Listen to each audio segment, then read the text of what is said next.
আজকে তোমাদের সঙ্গে একটা দারুণ জিনিস নিয়ে ভিডিও করব, যেটা এখন ট্রেন্ডে চলছে, মানে জানিয়ে কথা বলতে চাই।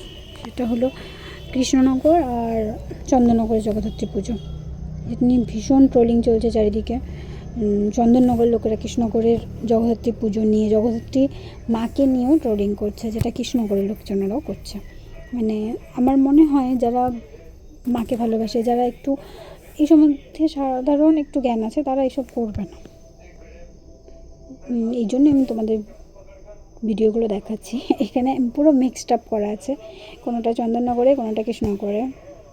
এর আগে প্রথম ভিডিওটা তোমরা যদি স্কিপ করে যাও তো ওটা গিয়ে দেখে এসো। ওটা মানকুণ্ডু স্পোর্টিং ক্লাবের ছিল। ওটা আমার দেখা, আমার জীবনের সেরা একটা প্যান্ডেল ছিল। আর তারপরে যেটা দেখালাম সেটাও ছিল কৃষ্ণনগর বাঘামার প্যান্ডেল। ওটাও আমার খুব খুব ভালো লেগেছে। আমি প্রতিবার বলি যে কৃষ্ণনগরের ওই প্যান্ডেলটা একদম খুব সুন্দর হয়। এবার লাইটিংয়ে দেখো, লাইটিংটাও দেখো, এটা চন্দননগরের লাইটিং। আবার সেম ওয়েতে এটা কৃষ্ণনগরের লাইটিং। মানে কি করে কেউ কারোর সাথে কম্পেয়ার করে? যাদের পুজো তাদের কাছে আবেগ, চন্দননগরের মানুষের কাছেও এটা সবথেকে বড় উৎসব। চন্দননগরের মানুষের কাছে এটা সারা বছর অপেক্ষা করে থাকে জগদ্ধাত্রী পুজোর জন্য। তাদের আলো, তাদের প্যান্ডেল, তাদের শোভাযাত্রা সব কিছুই তাদের জন্য অনেক অনেক আবেগের, অনেক কাছের। সেম ওয়েতে কৃষ্ণনগরেও তাই। এটা দেখো কৃষ্ণনগরের বুগলা রোডে ক্লাব অনন্য। এটাও দেখো, এটাও আমার এত ভালো লেগেছে, এত ভালো লেগেছে।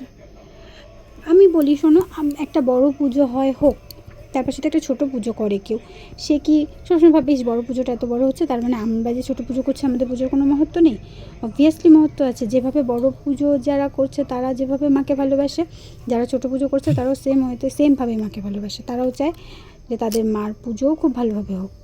কেন তোমরা এখানে ঠাকুরকে টেনে, এখানে জগদ্ধাত্রীর প্রতিমাকে টেনে, মানুষের আবেগকে টেনে তোমরা ট্রোলিং করছো?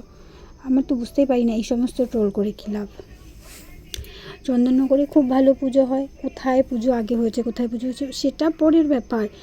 একটা পুজো চলে আসছে অনেক বছর ধরে, অনেকের আবেগের জায়গা। আমার মনে হয় যারা একটু শিক্ষিত, আবার সেই শিক্ষিতর কথাই তুললাম, যারা একটু বুঝদার, তারা কাউকে না, চন্দননগর পুজোকেও ছোটো করবে না, কৃষ্ণনগর পুজোকেও ছোটো করবে না। দুটো পুজোকেই তারা সমানভাবে সম্মান জানাবে। এই জন্য আমি দেখালাম যে আমি তো কম্পেয়ার করবোই না, কারণ আমি দু জায়গার সাথেই রিলেটেড। যেহেতু আমি ধুলিয়া থাকি, তো কৃষ্ণনগর আমার খুব কাছের। আমি কৃষ্ণনগরের জিনিস নিয়ে যেমন গর্বিত করব, আর আমার অরিজিন যেহেতু চুঁচুড়াতে, তো চুঁচুড়া চন্দননগরও আমার মনে হয় ওটাও আমার খুব কাছের।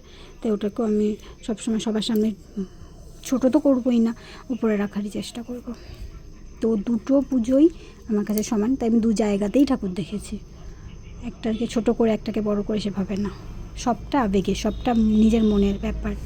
আমি আমার ছোটো মাকেও বেশি ভালোবাসবো, আর যে বড় প্রতিমা তাকেও ভালোবাসবো। তাদের সাথে কেন কম্পেয়ার করতে যাব? মা তো মাই না।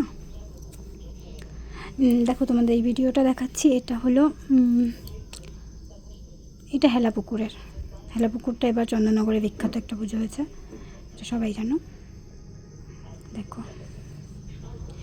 এটা কৃষ্ণনগরে, আমি বললাম না, একটা চন্দননগর যাচ্ছে, একটা কৃষ্ণনগর যাচ্ছে। এতগুলো কথা বলতে বলতে কোনটা চন্দননগর কোনটা কৃষ্ণনগর আমি বোঝাতে পারলাম না। যারা অবশ্য ভিডিও দেখবে তারা বুঝে যাবে। এটা কৃষ্ণনগর বউবাজার বারোয়ারি মা মহেশ্বরী। দেখো হেলাপুকুরের মা জগদ্ধাত্রী হীরের সাজে আছে। এরা তো আবার অনেকে তো আবার গয়না নিয়ে আরম্ভ করে দিয়েছে। আরে সবার নিজের ব্যাপার। আর ইনি হলেন আমাদের কৃষ্ণনগরের বুড়িমা। আমার তো কিছু বলার নেই, থাক। ভালোভাবে সবাই সব মাকেই সম্মান জানাও।